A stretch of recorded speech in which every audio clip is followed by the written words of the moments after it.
Hi everyone, thank you for clicking. In this video we're going to be taking a look at Collins Cup Match 12. Joe Skipper versus Jackson Laundry versus Justin Metzler. There was a bit of friendly-ish back and forth between these guys beforehand, and I got the feeling that all three wanted to prove a bit of a point after being the last picks for their teams. Skipper is generally known for his performances over the full Ironman distance, having won Ironman UK and finishing third in Lake Placid this year. Laundry is more of a 70.3 specialist, coming off of a win at 70.3 Ecuador in his previous race. Metzler also favours a 70.3 distance, but his best performance this year came in the form of a second place at Ironman Coeur d'Alene. Being the last race of the day, by the time they started, all 11 races were going on as well, which meant footage from the first half of this race was fairly sparse. Skipper was expected to lose some time in the water to the others and moved over to Laundry's feet from the start of the swim. We saw Metzler as well, just beginning to move over to Laundry's feet too. The next time we saw footage from race 12, the lead two of Laundry and Metzler were coming to the finish of the swim. It appeared that Laundry is setting the pace, with Metzler hanging in there.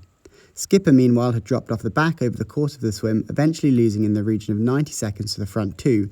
Nothing too disastrous. Laundry looked to have a bit more of a spring in his step through T1 compared to Metzler. He was out of the water faster and had managed to get half of his wetsuit off coming down these stairs, whereas Metzler was still wetsuited up and moving a bit more cautiously. Whilst this might have been a sign that Metzler found the swim a bit more challenging, these two remained together out front. They appeared to be riding somewhat cooperatively. We see here Metzler coming through whilst Laundry takes a moment to stretch out whilst he drops out of Metzler's draft zone. The graphic shows Skipper is 20 seconds down at this point. However, when the camera moves around, we can see Skipper lurking in the distance, who's been steadily making back time over the first 20 kilometers of the bike. We don't see the catch by Skipper, but from the GPS data, Skipper appears to go straight past these two. He doesn't ease up after making the catch. Instead, he maintains the speed he was traveling to bridge the gap and uses this to extend his buffer that he will likely need for the run against two triathletes who are more accustomed to the faster 70.3 pace. Metzler and Laundry are not able to go with Skipper and remain together. That is until 35k into the bike, where Laundry appears to drop Metzler. From this point, Metzler has lost his windbreak and begins to lose a decent amount of time to Laundry, while Skipper continues to steadily extend his lead out front, up to around 2 minutes to Laundry and 4 minutes to Metzler as he comes into T2. Skipper opts for no socks and has a very good transition. He has a good gap at this point but can't afford to waste any of it, as he knows Laundry and Metzler will be confident they'll be able to make inroads on the run. With the hunter and hunted roles reversed now, Laundry is now consistently clawing back time on Skipper.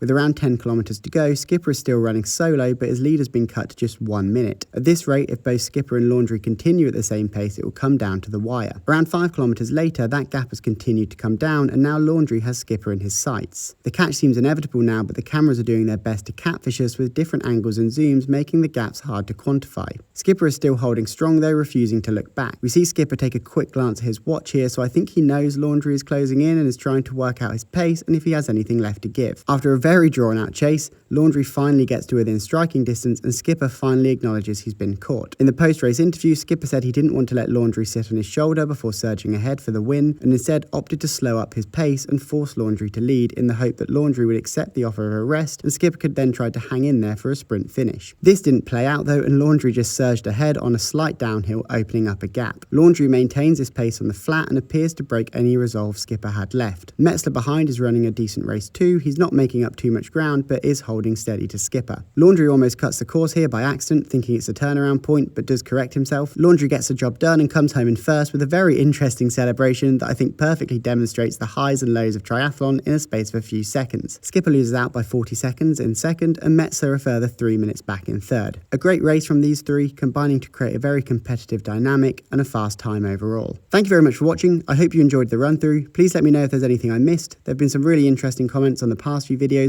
pointing out some things I'd missed or just didn't know, so please keep them coming.